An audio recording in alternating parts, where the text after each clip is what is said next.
संत गाडगेबाबा म्हणतात, मंदिरात लुटली इज्जत आणि तो बघत राहिला पोरीला. मंदिरात लुटली इज्जत आणि तो बघत राहिला पोरीला. रक्षण करतो म्हणला आणि स्वतःच गेला चोरीला. बेलापूरमध्ये राहत असलेला अक्षता म्हात्रे या महिलेचा ठाणे जिल्ह्यामध्ये एका गणपतीच्या मंदिरामध्ये असलेल्या 3 पुजाऱ्यांनी सामूहिक बलात्कार केला. ही घटना 6 जुलैची प्रसार माध्यमांमध्ये ज्या पद्धतीने ही बातमी चालायला पाहिजे होती ती अद्यापही चाललेली नाही. त्याची अनेक कारणं असू शकतात, ते भविष्यामध्ये आपल्याला कळतीलच.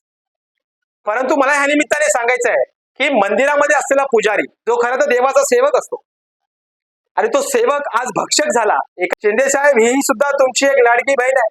अक्षता म्हात्रे ही सुद्धा तुमची एक लाडकी बहीण आहे.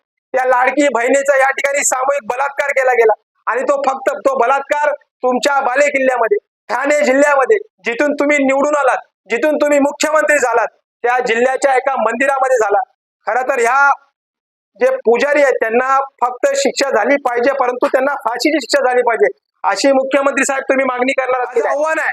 माझं आव्हान आहे रायगड जिल्हा असेल संपूर्ण महाराष्ट्रामधून ह्या अक्षता म्हात्रे या महिलेला न्याय देण्यासाठी आपण सर्वांनी या ठिकाणी फाशीची शिक्षा झाली पाहिजे ह्या 3 पुजारींना. खरं तर ती अक्षता समाजाची आहे, त्याशी मला काहीच घेणं देणं नाही. ती कुठल्या धर्माची आहे मला घेणं देणं नाही. ते पुजारी कुठल्या धर्माची निगडीत आहेत मला याचं घेणं देणं नाही. एका महिलेवरती बलात्कार झालाय, गँगरेप झालाय, तिचा त्या ठिकाणी तिला मारलाय, तिची हत्या केली गेली.